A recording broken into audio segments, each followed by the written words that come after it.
Hello everyone and welcome back to Let's Play Resident Evil Code Veronica X. In the last part we started off the game and we also met Steve. We don't like Steve here, but we'll talk more about that as we go.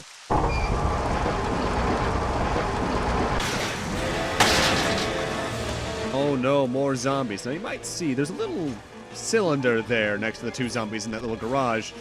That's more or less this game's equivalent to the red explosive barrels the games loved back in the 7th generation consoles, even a little bit in the 8th. Hit one out with a bullet. Giant explosion that kills any zombie within its grasp instantly. I didn't get every zombie there, but I got most of them. The big thing we want to get here is the fire extinguisher. We need that in order to finish off the game. And by that I mean progress, period. And we also want to come over here to grab the padlock key over on the guillotine. Note this indentation with indigo blue plate for later, by the way. Now, you might remember back in part 1, as we were leaving the graveyard area, an explosion started, and it started a fire. And there was a briefcase there. That is kind of key to what we need, as we were at a note last part that brought up there might be something important in that briefcase we need. Also note, there's a door with a padlock there, but we can't open it from this side. We only open it from the other side because they want you to encounter our good old friend the Cerberus from Resident Evil 1. Usual dog enemies, fast, usually come in numbers of 2 to 3. Can combo you pretty quickly, but as long as you're pretty good at beelining to somewhere, you can get around them pretty easily. Also, when they attack, they usually do a straight dive forward, so if you're good at, like, worming around things, you might be able to get around them kind of easily without getting hit. They can still cause some problems, so thankfully there's not too many rooms that are in the game, period. There are only, like, 3 or 4 in the game, from memory. The most common enemy in this game, bar none, is just the standard zombie. Which they do a good job in this game of having a couple of different looks for them. It's not like Resident Evil 1 where, say, there was the usual zombie, there was the vomiting zombie, then there was the naked zombie at endgame. By and large, every sub-area has a different look to their zombies, and I like that. It's a nice detail. Resident Evil 3 sort of started doing that a little bit with having some more unique zombie textures. This one goes above and beyond, it feels like. And I feel zombies in this game not only are the weakest to the handgun that they've ever been, or at least the handgun's most powerful it's ever been, but with the amount of ammo you get, you can really just handgun most of the enemies to death in this game, at least during the early half. Even in the later half, with the amount of handgun ammo I don't use, you could probably just go ham more than I tend to. And right here is our briefcase that we've been trying to get to. So, let's take a look at what's inside that. Press the button here on the top with the check command, and we get ourselves a TG01, as well as an explanation document for the alloy. TG01 product description. Thank you for your continued support in using our products. This time we have gathered our most advanced technologies and have succeeded in creating the unique anti-metal detection alloy TG01. TG01 features: 1. Cannot be detected by any metal detectors. 2. Cannot be pictured by Roentgenography at the immigration check. Might be wrong in the pronunciation of that. 3. Lightweight yet durable. We plan to develop various weapons utilizing this innovative new alloy. We have enclosed a sample for you to review. We look forward to hearing from you regarding possible business opportunities. Metal Industries Company. Chief Development Planning, Carl Redhill. Where could we use a product that can't be detected by metal detectors? I wonder. I will say, by and large, Code Veronica isn't the hardest Resident Evil by a long shot. Like, if you've seen, I mentioned, like, there's going to be a ton of ammo by the end game to begin with. But I think even its puzzles are some of the easiest in the series. By and large, there's a couple of brain teasers in here. But if I were to compare this, a first playthrough of this, to, say, a first playthrough of Resident Evil 2, I'd say this has the easier puzzles, but Resident Evil 2 has the easier navigation, as this game's level design is very stretched. There's a lot of, I don't want to say redundant rooms, but there's a lot of rooms that feel like they're just there to either pad out the game length or the area's size, so that, you know, there's no cases of, wow, this is all within one tiny mansion, huh? Kind of deals like there could be in Resident Evil 1. The scale of this place feels incredible. But it's also a case of, man, getting anywhere here towards the end game gets annoying. Because you have to go through, like, 6 rooms, it feels like, to get 2 different save rooms that you've already been to. In the security box. Putting items like the lighter into this box, by the way, feel kind of weird to me. if only because it's a factor of an extra step that feels like it's not needed just to make getting certain items back and forth to places a bit more of a pain in the ass. With that said, we're here to put the TG01 into the duplicator. And if you're playing along for the first time, or you're watching this without knowing what's about to happen, if you're photosensitive, the moment the TG01 is used at the duplicator, look away until the sound stops, because it does get a little bit flashy there compared to the rest of the game, and thus you might have some problems with that if you're photosensitive. Just a word of warning. I like to try and warn you when I can when it comes to that stuff.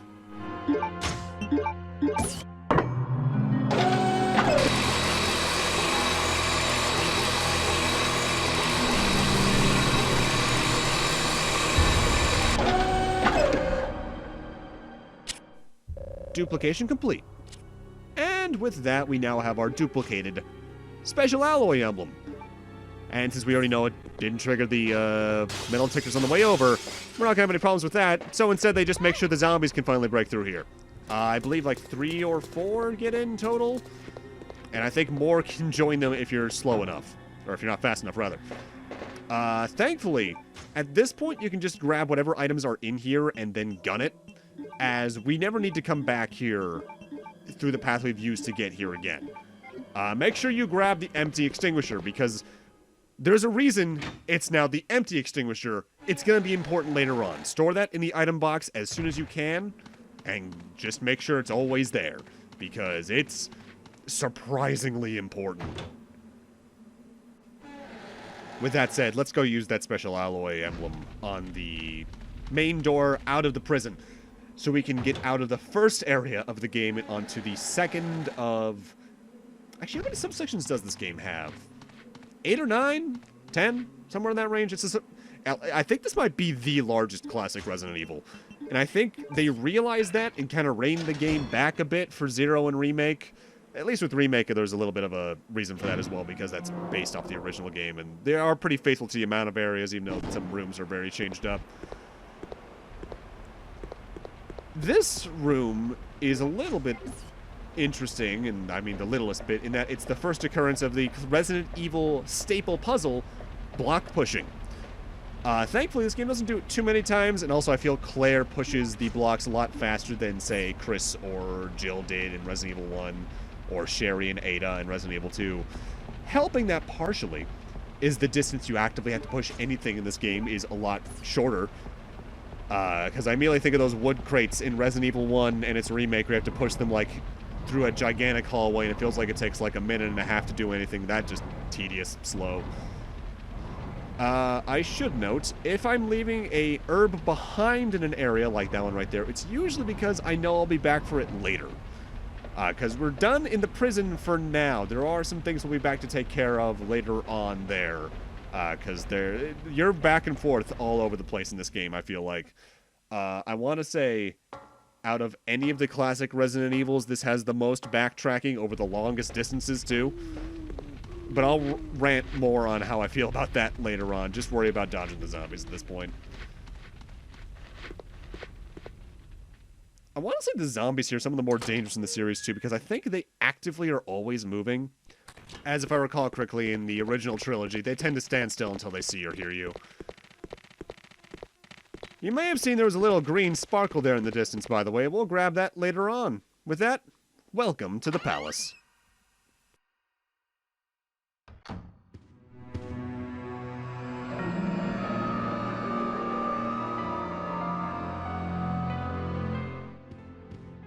The piano there really reminds me of Resident Evil 2, and I'm wondering if that's intentional. Like, if they're trying to elicit the same kind of feeling that you got from entering certain rooms in Resident Evil 2. Which, given what we're playing as Claire, would make sense. With that said, there's not many places we can go in here. There's a couple of rooms that are electronically locked, but we can enter the bathroom. And the bathroom here is the first instance of something a little unique to this game. There's another reason you might want to equip the lighter outside of just trying to get some extra light. Bats. Bats in this game will actively swarm you and do damage, but they won't attack you if you have a lighter out. With that said, sometimes they also won't attack you until you've alerted them, usually by running anywhere near them. And this briefcase is locked, so we need a lockpick to open that. That's going to be a long-term goal. The Duralumin cases, by and large, are sort of the equivalent to... What's a good equivalent to make here?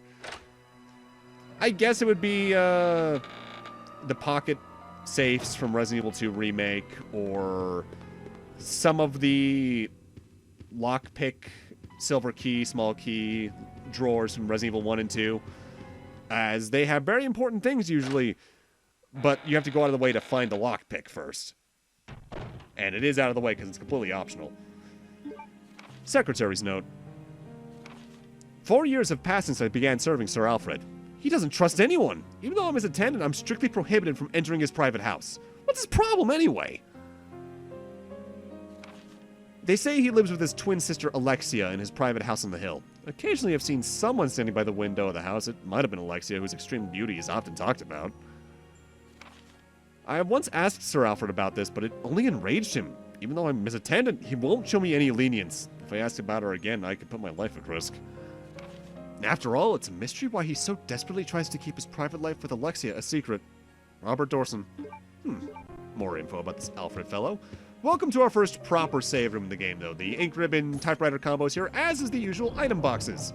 Anything you store in these will be transferred between the various item boxes in the game. It thus enters the proper inventory management part of Resident Evil. When you're new to the game, you're going to be doing a lot more than that than I'm going to be, because I know what I need for every single scenario, more or less. It's locked. There's an indentation in the shape of 2 guns. Well, we clearly need 2 guns to open that, more or less.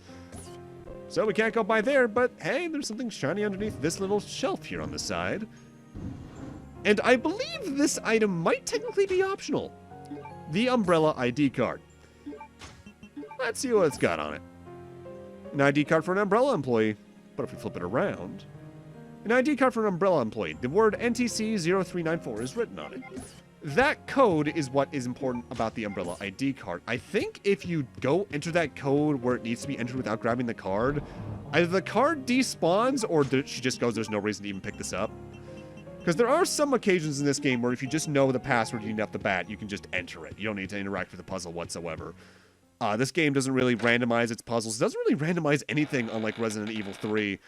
So, if you enter this game, you can expect more of a Resident Evil 1, Resident Evil 2, you know where everything's going to be sort of thing going on. And I do appreciate that. I don't like when games randomize a lot of things. I find set experiences are more entertaining, at least for survival horror, because then if, say, you die doing it during a segment, but you didn't save the game, you can just start over and go through with better efficiency.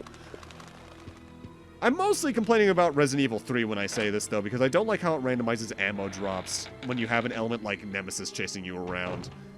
2 Remake, with how that game works with the minor randomization it has, which I think there's some very minor, it's not as bad. Security lock system is active. Enter an employee ID to activate the unlocking device. Please enter your ID number. And thus NTC0394 comes into play. I think this might be the first time an item in your inventory gives you a piece of information you need like this in the series. I might be wrong in that. I'm trying to remember if 3 did that at all. As usually, that type of puzzle solving is resolved for documents or other little things in the room you just read.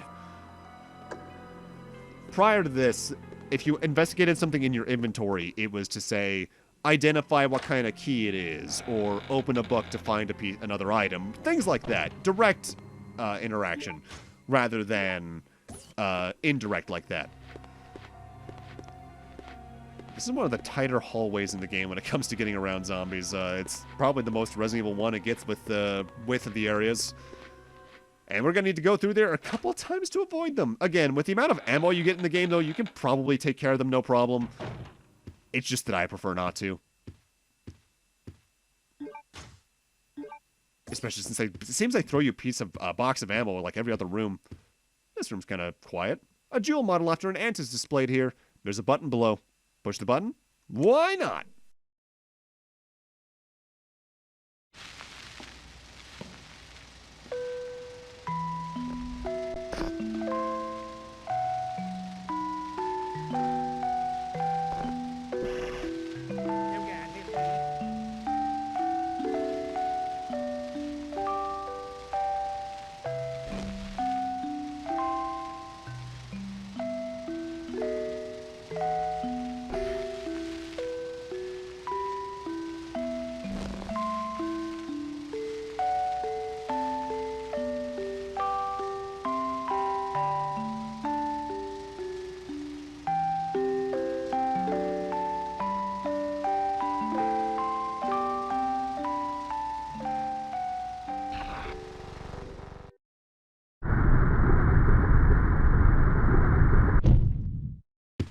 Well, that was eerie. That does unlock this little hidden armory, though, which contains a steering wheel. Random that's here, but hey, I'll take it, as well as a pair of gold Lugers that are displayed. Take them? Why not? Gonna need these for that door anyway.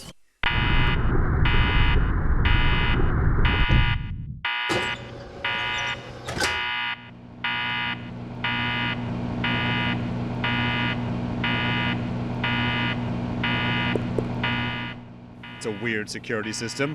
I'm guessing it's meant to be it's getting super hot in here or something, which feels like it'd be detrimental to have any kind of, like, guns in here because of that, if there's any, like, gunpowder in them. But, just place the gold Lugers back in there and the security system stops. It's one of the weirder traps in the series now that I think about it. Which, mind you, is consistent at least, because Umbrella and any of their facilities have had weird shit since Resident Evil 1. Technically since Resident Evil 0, but despite that happening first, it was released later. Retroactive canon can sometimes be weird. And that there, I think, is our first red herb in the game. Those do the same thing they've done since Resident Evil 1. They triple the effects of any herb that they are paired up with, as you can mix multiple herbs together to get better healing items. You can do double green, triple green, red and green to make just a triple green with 2. Yeah! Help me! Steve? Well, guess who's in danger? We need to head back to that armory immediately. With that said, I should note, you should always mix a green and a red herb together, as there's a surprising lack of red herbs in this game compared to green herbs. There's a surplus of the greens compared to the usual.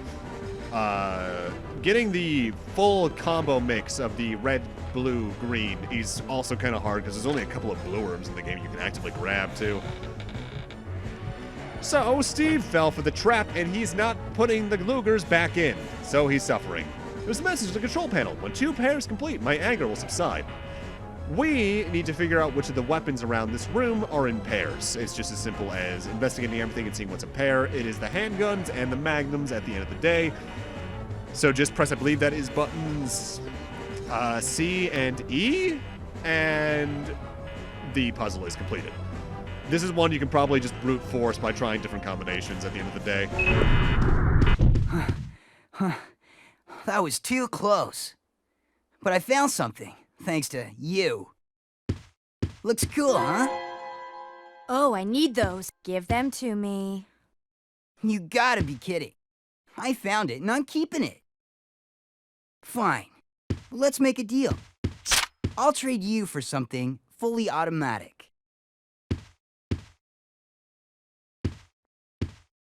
See you around, Claire. Adios. Hey, wait! Steve!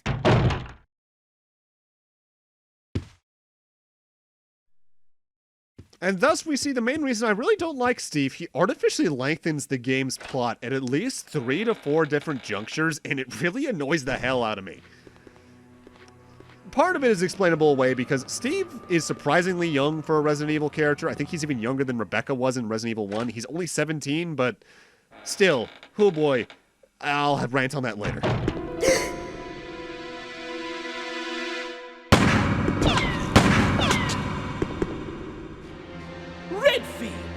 How dare you interfere with my operation? What are you talking about? You let yourself be captured so you could lead your people to this base. I have no idea what you're babbling about. You don't fool me. I am Alfred Ashford, commander of this base. Oh? You must be one of Umbrella's lower level officers if you're in command of a backwater base like this one. How dare you! The Ashford family is among the world's first and finest. My grandfather is one of the original founders of Umbrella, Inc.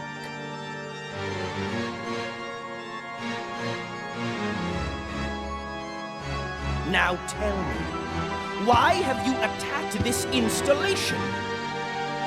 Attacked? Shortly after you arrived, my base was attacked. You must have informed your people of its location. I still don't follow you. I really don't know anything about that. Unacceptable! How can you deny it? My base has been destroyed. And thanks to you, the experimental T-Virus was released, creating countless zombies and monsters. Tell me, who do you work for? Who sent you?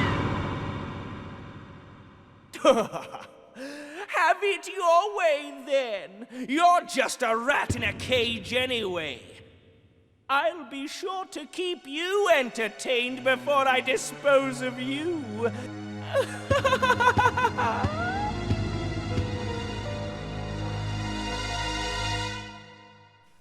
By and large, Resident Evil Code Veronica's voice acting is pretty good. Now, I don't think it's as good as Resident Evil 2 and 3's. The main reason of that is Alfred himself. With that said, I do enjoy his scenes because clearly his actor's just having a blast, honestly. With that, though, since we don't have the key to access the room beyond the Secretary's office here, we need to go elsewhere beyond the palace because we've more or less exhausted every single room we can. The other two rooms in the hallway where the armory was, or the hidden armory, are locked by keys we do not yet have, so it's time to leave this area. By and large, compared to, say, Resident Evil 1, where you're in the mansion, then you're at the, side house, and you're back in the mansion, then you're at the lab, you do a lot more smaller visits to the various sub-areas of this game, as they usually require key items from other areas to do anything in them. But with that, I'm going to need to end this off here. Thank you guys for watching, and in part 3, we're going to head to the next sub-area to hopefully find any items that allow us to get the gold Lugers from Steve. See you guys then.